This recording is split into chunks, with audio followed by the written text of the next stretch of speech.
I'm not a businessman, I'm a businessman. I can't take credit for that. That was Jay-Z. Welcome to the Style and Vibes podcast with me, Michaela. I'll be giving you the inside scoop on music, fashion, culture, and more from Caribbean celebrities and tastemakers across the globe, pushing our culture with authenticity and, of course, style and vibes. Wagwan, my peeps. Welcome to another episode of the Style and Vibes podcast with yours truly, Michaela. I hope you guys are enjoying your day, your week, your month. Thank you guys so much for tuning in. I love being a part of your day, and I hope you guys are enjoying all the greatness that we are offering. If you are new here to the family, welcome. Make sure you guys check us out at styleandvibes.com. You can also support us by leaving a review. You know, we want top ranking, so make sure to leave on a good review for me, please. And thanks. You can also sign up for our newsletter to get everything in your inbox. And you can hit the donate or support button, and you can give us a small donation. We really appreciate all of your support in keeping this going, and we want to keep it going for many more episodes to come. Today is going to be a really great episode. We talk a lot about music and marketing and artists. I really wanted to get behind the scenes and get some insight from an industry perspective. So I have my good friend Chelsea Grant. She has recently been working on a lot of different projects as a project manager for VP Records. She's been in the entertainment and music industry for some time now, and she's kind of like a media maven on the come up, a marketing maven on the come up. So I think she has some really great insight, and especially working at a reggae music, Caribbean music record label, she has really great insight to offer to people who just don't know as much about the industry and how much it has changed, as well as artists who are looking to make sure that they are kind of polished and poised and packaged the right way, because so many things have changed over the years. I think it's really great to kind of take a step back and really understand the business side. And most of what I hear people talking about is the idea that the music industry, the music business, is probably 20% music, 80% business. So without that business acumen and understanding for how the business works, it really is going to be a challenge for a lot of artists to kind of get where they want to be. Additionally, Caribbean artists are even more at a disadvantage, and you'll kind of hear a lot about the industry metrics that she talks about, which I found really interesting and quite frankly was a bit surprising. So I won't ruin it, but first I got to get into what I am styling on and vibing to. So this week I am styling on my own Style and Vibes signature off-the-shoulder sweatshirt. It's been getting cold up here, so I want to make sure that I'm staying warm. I've actually been wearing it, and I decided to run a 20% off discount on the sweatshirt so you guys can stock up. I'm actually going to be discontinuing the signature shirt and t-shirt very soon, so make sure you guys click the link to order before it's all gone. It's available in an off-the-shoulder sweatshirt style as well as a crew neck. So make sure you guys check that out and get your 20% off while I still have it in stock. So I've recently been vibing a lot to Busy Signal's Parts of the Puzzle album. He has a lot of great tracks on there. And my good friend, Carrie Ann Rich, always talk about how she want dancehall music for reflect, growing up. And I think while the sound has some sounds of what the youth are doing, I think it's more of a grown up, like it's almost like how Jay-Z kind of mature. And I like hearing from, like Agent Sasco and Busy Signal, because them kind of grow up a little bit, so the content kind of change, or the style and the delivery. So that's what I really love about the songs. You can really listen from beginning to end. And it has some really great sounds. Again, I love how a lot of the artists are trying new sounds and really bringing together cohesiveness on an album and a project. I think we kind of got away from that for a while, and singles were the thing. But I think because singles come out so quickly, that an album kind of has to have a different sound, a different feel, a different package. And this one is packaged really, really well. There's some really great songs. The ones I recommend: Real Bon Gyalis, I love that one. I like 100 featuring Afro B. I also like Got to Tell You, which has been in rotation up here on the radio. But add it to your playlist. Add it to, something that you should listen to. I think you guys would really enjoy it. All right, so into the business talkings with Chelsea Grant.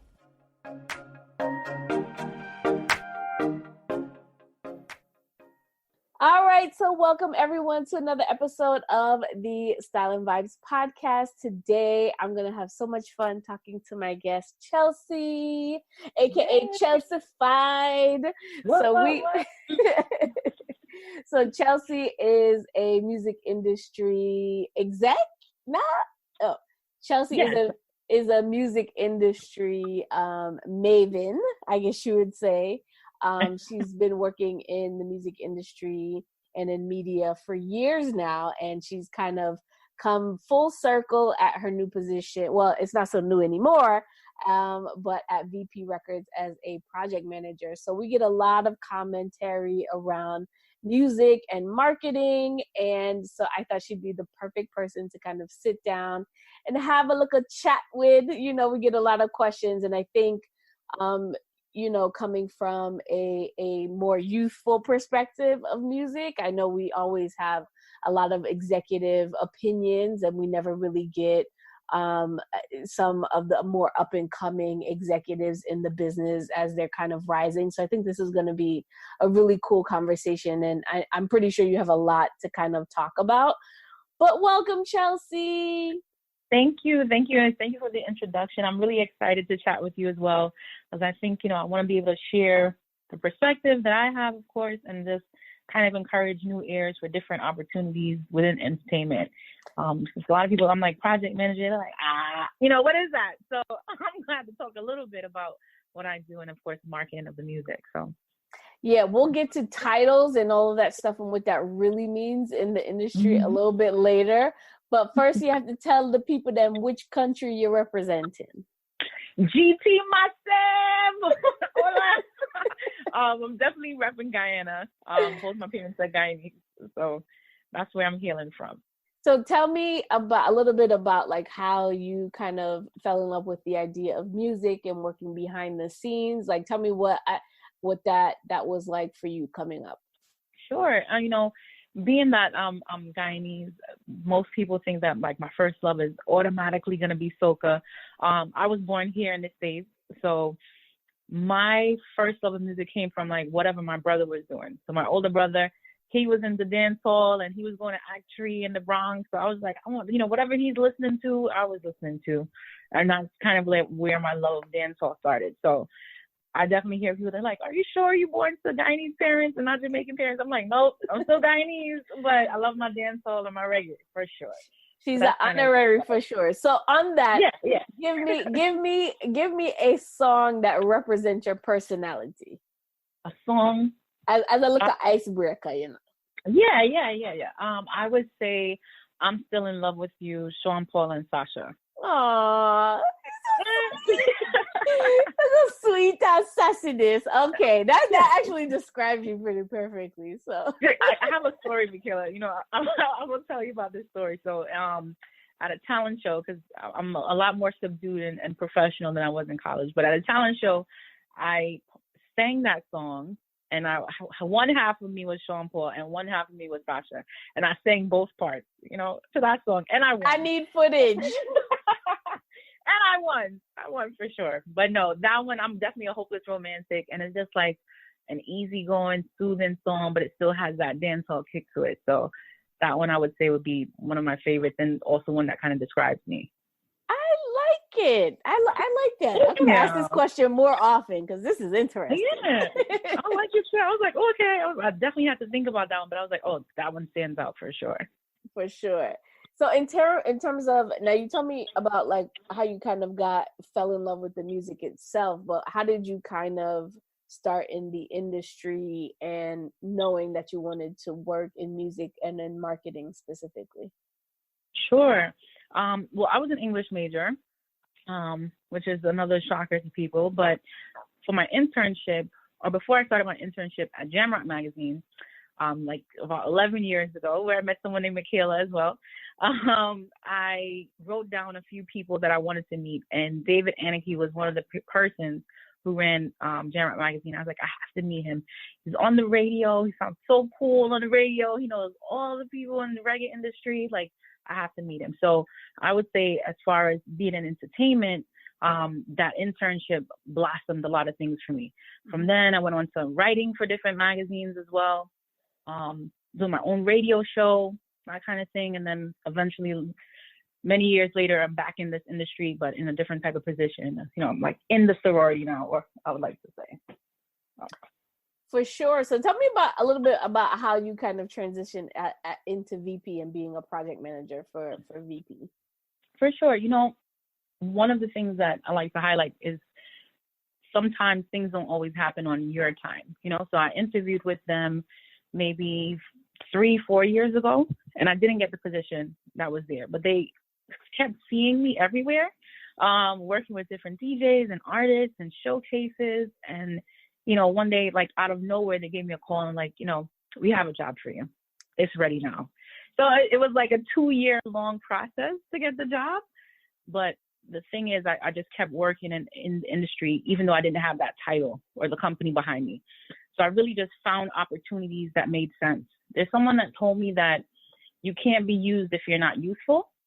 And I kind of took that to heart. Like, you have to have something to offer, you know? So whether I was doing work for free for people or sometimes getting paid or whatever, I was making sure that I was in the entertainment industry in some way, and I was seen and heard. And it made a difference because they end up calling me and saying like, okay, we see you working, we need you, and the position is ready. So I like that. And just the idea of, you know, working a lot behind the scenes. And I think a lot of people, they understand a lot of the more traditional roles that they kind of hear about, whether it's like A&R or just marketing or promotions. You kind of have this like all-encompassing role that kind of touches a bit on everything. So talk to me a little bit specifically about your role and kind of what you do and how you kind of like run the gamut of different projects. For sure. I like to describe myself as a soccer mom at the company, where, you know, I'm telling everybody, like, you know, everybody get ready. Let's get on this bus. This bus has to move. And of course, my bus I'm thinking about, or where I'm going, is the deadline for my project and to execute the marketing. So I'm in touch with all the different departments, from A&R to the art department to publishing, and of course the marketing side, and all those departments, so that we can roll out the plan and execute for the artist album, right? So that's where the project comes in. And of course, talking to the artist and making sure that you have a liaison between what their vision is and what the label can execute, right? So it's hard for people to understand because they think like of one task, you know, like, but you're a project manager. I'm like, a project manager steps in wherever is necessary. We become money managers. We become best friends if we need to be. We do everything we need and fill in where it's needed in order to move the project along and make sure that the deadlines are met. So go ahead. No, I was just going to say, a very important part. Somebody has to kind of like be the voice communicating with each person. So I would definitely say, look, I'm a liaison throughout the different departments and for the artists as well. What would you say is probably what you enjoyed the most about being in the industry and specifically the role that you're in now? There's two things. One, when you have an idea that you're able to bring into fruition and you can complete it and finish it, there's such a joy and satisfaction knowing that you can do something, one, that you love the industry you're in and you can be impactful, you know? So that's one. portion. And the other portion of it is when the artists are really satisfied with the rollout of your marketing plan. When they can say like, yeah, I entrusted you with my baby. Because that's what it is. Their music, their album is, they spent hours putting this together and, cooking it up and making sure that it's perfect. And then they put it in your hands and say, okay, you run with it now. So I take that very seriously. I feel like these are people, this is their livelihood, this is how they feed their children. This is how they pay their rent.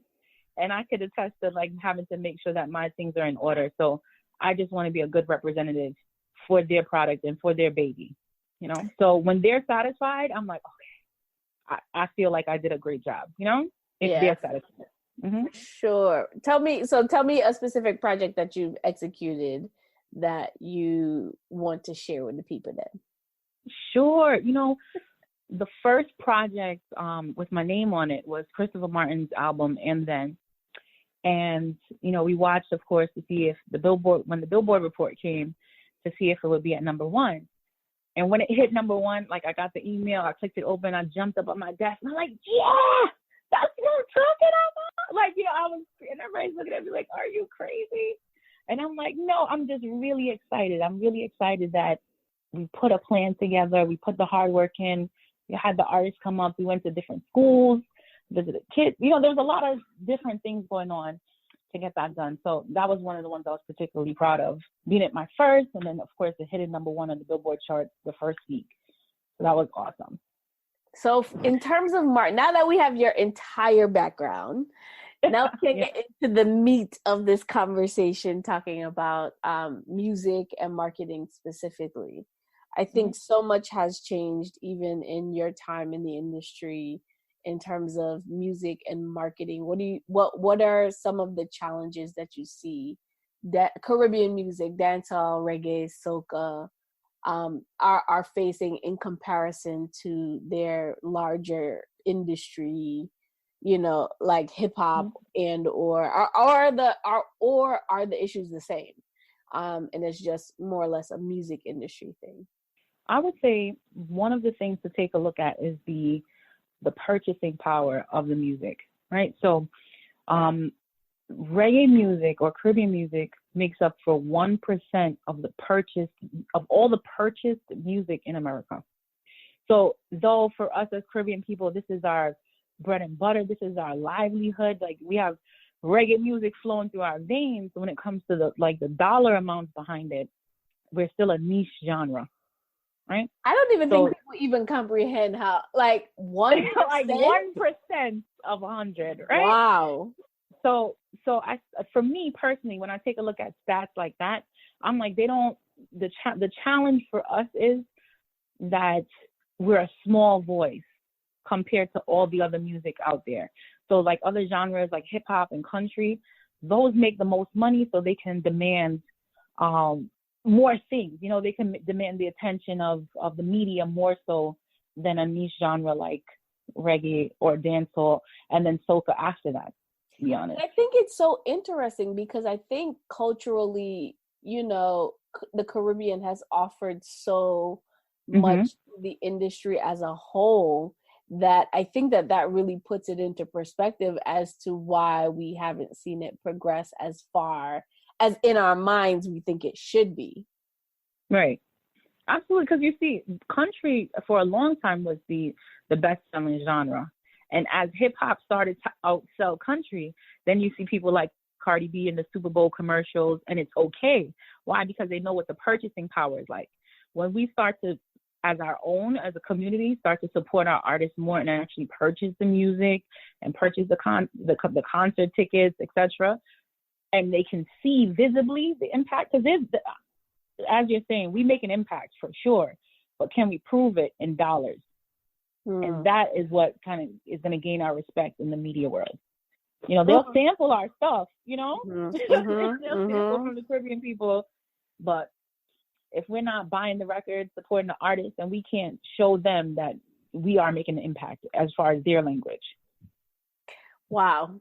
That kind of blew my mind right there, because I didn't even know that stat. And I think it's an important stat that people can really hone in on.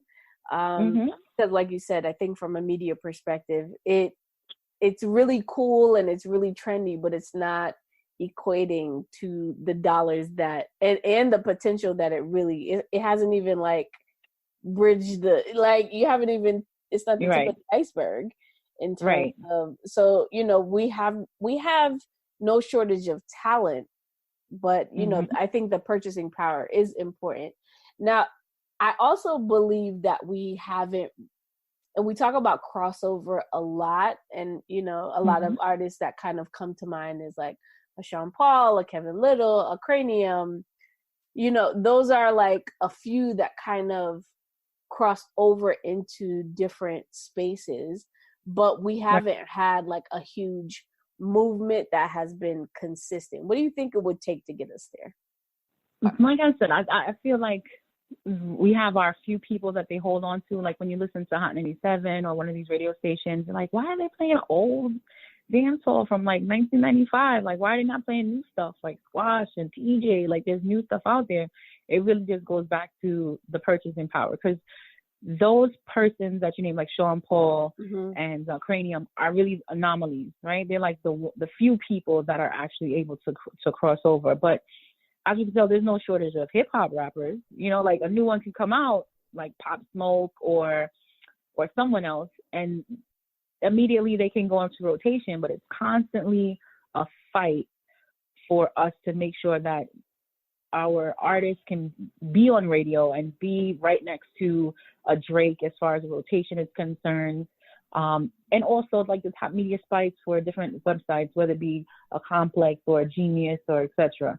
So I really think that the purchasing power and also a change of mindset on some of the artists would really help push us into having more artists in that spot. So when I mean a change of mindset, it's a change of how we market our artists or the artists market themselves. Expand on that, because I think that's important. Yeah. I see one of the things that I guess every artist has to deal with, but Caribbean artists that I see because I work with them the most, is that there's constantly new music coming out. Busy Signal signed to our label, and he has new music out every 2 days, and it's even hard for us to keep up with, much less everybody, all the DJs and radio stations, etc. So I think one of the things that is difficult for artists, especially Caribbean artists, is that everyone's constantly putting out new music, so it's hard to be unique, So I think that that's where marketing comes into play. So two people that kind of stand out to me, as far as really taking a step back and trying to figure out what their brand identity is and executing that well, I would say would be Cranium and Spice. So as far as brand identity, it's great. What I'm trying to get across to reggae artists is, as you said before, there's no shortage of talent, right? But you have to define who your fans are and go for that following. Like who your fans are and who you are as an artist. How do they view you? And some people are not ready for that type of conversation, or they feel like, you don't need to do that. But that's what marketing is, identifying those factors and really executing. So for Spice, we all looked at the bleaching incidents, and we're like, oh my God, she's a genius. But really, that's marketing 101. Why not? So I applaud her for that. She knows the platforms that she has available to her. She executed it timely, because she has the love and hip hop thing going on as well, and it's something different. So whoever could say whatever about her, but at the same time, she drew your attention in, right? So she got it done. The other person that I think has really stepped into this more of a creative type of role is Cranium. So on his Instagram, you see him doing like challenges with Jada Kingdom. They did like an ice bucket challenge. They did a sock puppet. I did see that, yeah. Meme. And it's things like content like that make you laugh, and that you would share as well. So it's really getting the reggae artists to like get out of their comfort zone a little bit. Especially if they feel like, I'm a serious reggae artist. I'm like, yes, this is true. But in order to keep up with what's going on, you have to kind of figure out how you're going to move forth on social media and how you're going to market yourself. Like, there's still some strategy, not just like throw things up at the wall and then say like, oh yeah, This is something's gonna stick. And Yeah, I think I think I definitely think it's almost like a cultural thing to overcome because right. people don't want people fit at them for puppy show. So it's Right. like I should be able to kind of deliver my music and that's it. And in this day and age, it's just not enough. And Mhm. go ahead. I went to a panel the other day, and they said the music, the actual, and it's hard to swallow as an artist, right? But the actual music is secondary to the image. Yes. Yes. The songs can be great, but if you don't have a great image, people are not going to pay attention. Yes. And I think a lot of our artists, they just want to spend time on the music and not on the other things that come around, and even from, I know you mentioned before we kind of started the podcast that, you were working with Busy Signal and he was here. Mm-hmm. We also don't get that time that they have in I notice it, like it's different when an artist comes here to promote because it's like one thing after another after another after another, and then they're kind of in and out. Whereas if you're based here, you kind of have, everything at your access. So like the amount of interviews that they do in Jamaica and in the region, or, if you're in Trinidad, like you can do your rounds more frequently over a good space of time. Whereas here, they're in New York for 5 days and you have to get as much in as possible in those 5 days. And then you're off to the next big city with Caribbean folks or performing. And you kind of circle all of those marketing activities either around their tour schedule or their promotional schedule. Do you think that has an impact? Like I see that just from a media standpoint and like a behind the scenes. So do you think that lack of time and connection with the market is impacting, the industry as a whole? Absolutely. It's continually a challenge, especially for us when there's like great things that are happening here and we're like, okay, who's in town? Like who happens to be here? Or do we have to fly them out from Jamaica to come here for this one event? That can be like life changing for them, right? I'm probably exaggerating, but it could be a great event and a great networking opportunity, but they're not here. So we can plan all day, but there's just some things that just come up and you just really have to be in the right place at the right time. Right. And a city like New York City or LA or Miami or London too, because that's a big market for us. Mm-hmm. Just these things are constantly happening. You get a call like, hey, BET is doing a filming and we want to have an artist there. Who do you have? And those things come up where I'm like, oh man, who can we fly in for this? And then fly them back out. And so it would definitely be easier if they were here stationed and then we could just maneuver them around like, we'll just Uber you over. But it doesn't work like that all the time. Yeah. But then also you find that still, even though you don't have to be in Jamaica to make reggae music or dancehall music, a lot of times the artists feel like more at home, right? If in Jamaica, and they feel more comfortable making music there as opposed to just living in the U.S. It's some kind of a disconnect sometimes as far as like what's on the ground. So that's the trade-off. It's like, are you more authentic because you're creating and vibing with the people in Jamaica as opposed to creating music here? A lot of artists feel like it's better for them to be in Jamaica. Probably cheaper for them to record there too. Mm-hmm. Yeah. Yeah, I think the rise of more artists that are based here will continue, and I think artists like Cranium or Hood Celebrity, those are kind of, or even like a Tory Lanez, he kind of dabbles in both. I think we're going to see a lot more of that in the future, and I think at one time it wasn't as acceptable, but I think now it's becoming more acceptable. For like, and people just want to hear good music, and they're not necessarily as focused on, well, was this made in Jamaica or not? Right. Because clearly the sound is what people are kind of gravitating towards. And not only that, I feel like a lot, particularly with dancehall. I think that the sound that people are gravitating towards are more of a crossover, more than the hardcore dancehall, the trap hall that's, popular in Jamaica right now. So I think that there's a lot of opportunity, and I think, you're kind of shedding some gems on how that can happen. So I think that that's interesting. Tell me about streaming and how that really has impacted VP and the artists, and like releasing music and even just making money. Like how much has that shift made an impact on the industry itself? Sure. Has it gotten smaller or has it gotten bigger, do you think? Well, the first thing I'll say is that there's transparency in streaming, right? So if I can tell you all day, this artist is huge, he's amazing, and I can color him the way I would like to, or her the way I would like to. Or you can just go to Spotify and see what their numbers look like. And the same for Instagram or any type of platform that's on the internet. So that's the first thing that I would say is impactful as far as, how you present an artist on the marketing standpoint, right? Because I can see right away, this person only has 1,000 streams on Spotify. Let's not be a good artist. Or, like people do think like that. Yeah. Same, or you can go to an artist page and see like 100 million. I'm like, oh my gosh, I need to follow this guy. Like, what is this song?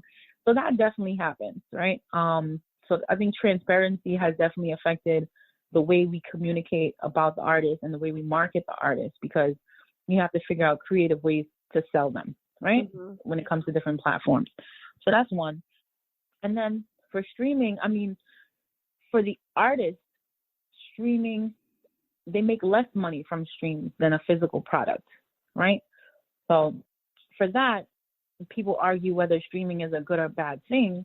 If the artist is making sense, like a few cents on a particular single. I don't have the breakdown exactly, but each platform gives you, whether it's YouTube or Spotify or Tidal, a certain percentage of it. Now, there were some days where people just had physical product. You just go around and just sell your little product for $12, get your CD, you got, a whole heap of money. So for that, I think it's just a balance of making sure that you don't forget about the physical product and ways to incorporate that, as well as the streaming. So it's a constant balance there. And one of the things that is happening now, as far as physical products, is that vinyl is surging again. Yes. So it's outselling CDs for the first time in a long time. For this year, I think they said about 10 or 15 years, vinyl is outselling CDs, which is great. So it's trending again, and it's an opportunity for artists to take advantage of. So if you have an album coming out, you should put it on vinyl, because there's a niche market there that's going to actually purchase it and play it, and they are more so than they would a CD. Now, I know a lot of this kind of happens in more of a crossover market. So you see like, the merchandising where it kind of comes as a bundle, and, right. Are those things that you think we would be able to kind of partake in from of like a more of a musical experience type of situation? Like how do big things that happen industry wise? So I remember, if you think about like U2 when they did that deal with Apple, and I think DJ Khaled had a program with I can't remember what his with Tidal. Offering like specific exclusive content. I know that happens a lot through Tidal. Are we taking advantage of those opportunities or thinking about them? I've seen like merch shops. I've gone on, tours where I've seen merch being sold at like performances and that sort of thing. But do you think that we are taking advantage of some of those opportunities? As an industry, I don't think everyone is. And I would say one good example of a Caribbean artist that has taken advantage of like a good merch deal, product deal, would be Buju with the Supreme deal that he had. Right. I think it took 2 days or so and everything was sold out, which is awesome. And as a marketer, I'm like, when you say like experiences, my eyes are lighting up. I'm like, yes, I love it. love it. I'm like, was Sierra had something for her album. She did a Soul Cycle class. Yes, I saw that. Promote her album. I'm like, this is amazing, Right. So and again, it goes back to what I was saying before in regard to that cultural hump that we have to get over, or that we're trying to get over, as far as how we're asking artists to market themselves, where they're saying, I'm a serious artist, I'm about my music, and I don't need to do that, or what's the purpose of that? And it's really trying to explain that to them. That's one portion of it. And two, the purchasing power. If I want a big brand to kind of back this artist and say, Coca-Cola and XYZ artist present this experience, then I need to show proof that this person has the impact enough that Coca-Cola would want to spend their money. And oddly enough, it's easier to get those type of branding relationships in the Caribbean for the artists than it is in the U.S. In the U.S., I see where you're going with that, and I agree. I agree. Yeah. So we talked a little bit about social media. Instagram in particular is really, really popular for artists to kind of push their music. But I almost feel like after Spice, it became like, who can do the next gimmick? Like, what are your thoughts around social media and Caribbean artists and Instagram? I think Instagram in particular, because I feel like Facebook for most artists is, just pushing out generic content, but social is where you kind of see their personality a little bit. But sometimes for me, I kind of wonder, I'm like, is this real, or is this, like now I feel like I kind of, I'm a little bit more trained in it. Just might be my jaded industry mind. Like looking for, the marketing opportunity. But I think a lot of our artists are doing a really great job, particularly the females are doing a really good job of engaging, being playful. I think Shensia really is who I like her feed, and I like that it's not off brand. I like that she constantly is engaging with people. She even engages with the gossip sites. Like, she doesn't take herself too serious, and she kind of is able to kind of move in and out of promoting music and sharing part of her personality, and of course teasing with a little bit of sexiness. hot content. Yes. Right. So she for me kind of stands out in social media. But what are your thoughts around social media as it relates to our artists? For sure. And even with Shensia, I think a portion of it is she shares, but she's also personal in there. So as she's a mom, and she's sharing moments with her son, and I think people gravitate to that a lot, right? So those very personal moments, even with Christopher Martin, he's sharing moments with his family, that kind of thing. There are still the artists that are like, I'm not posting a picture of my kids. I don't want my family on here for the world to see. And I think that those are the ones that kind of suffer a little bit. Because, again, you can be a serious artist, but the music is actually secondary to the brands. And her brand, if you're talking about Shensia, her brand is the sexy mom, single mother. Like, there's a story that people can relate to. So I think if we put that as the headline, like, okay, what stories or what pictures, what posts are you putting up here that can relate to someone individually? Then that makes a difference, rather than just pictures of you standing against a white wall. Like, that's great. You look amazing. But what in that is going to draw somebody in to say, like, yeah, I can really relate to this guy or this girl? So I think understanding that about social media is one thing. And also the fact that you can't take anything back, like once you say something or post a picture that it's kind of questionable, it's just out there and it's just damage control. And I think that that's something that, like, over the years, when we didn't have social media, things didn't spread so quickly, which can be a good thing or a bad thing. Mm-hmm.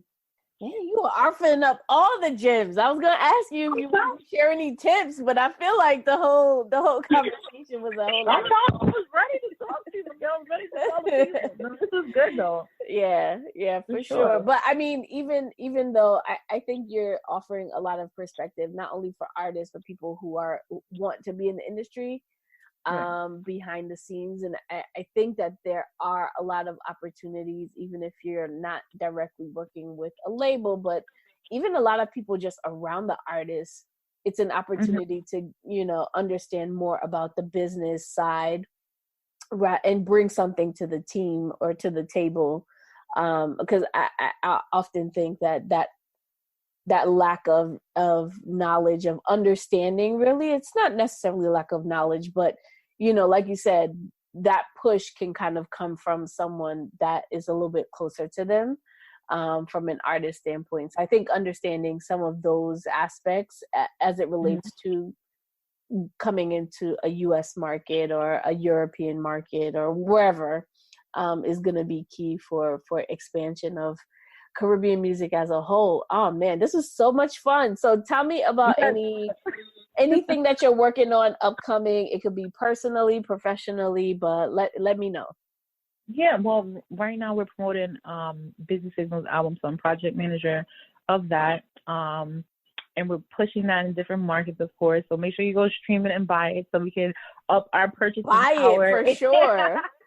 Buy it so we can up our purchasing power in the market for sure. I'm working on revamping my radio show, The Casual Connect. So look forward to that next year. It seems so far away, but next year is like 3 months. Listen, it's a wrap for Q4, okay? Yeah. Q4 is finished already if you haven't known. But yeah, so, and just maintaining the projects that I have and really finding opportunities for the artists, whether they have an album out or not. I'm still communicating with the artists and their managers on a daily basis, just to make sure that their brand is still alive, even if the album is out or has been out for a while. Like, their face has to still be known. So that's pretty much what I do. So look for the radio show. It's coming soon. All right. Thank you so much for offering all your wisdom. I really appreciate having you. We definitely, I'm sure, could have talked on for more about this entire topic, but thank you so much. I really appreciate you taking the time to speak with me today. Miguel, yes. Yay, thank you so much. I appreciate you for asking me. I'm here chatting away. I'm like, yes, girl, it is, you know, so I enjoyed it as well. So thank you so much for having me. You're so welcome. That's it for us on the Style and Vibes podcast. Make sure you guys subscribe and leave us a rating and review because I need it. And, you know, we need top ranking things. But thank you so much, Chelsea, for joining us. We had a really awesome time. Until next time, later, my peeps. Thanks for listening to the latest episode of the Style and Vibes podcast. If you like what you hear, and I know you do, share it with your friends and family. If you want more, make sure you visit styleandvibes.com and follow us on our social channels, Twitter and Instagram @Style and Vibes. Until next time, later, my peeps.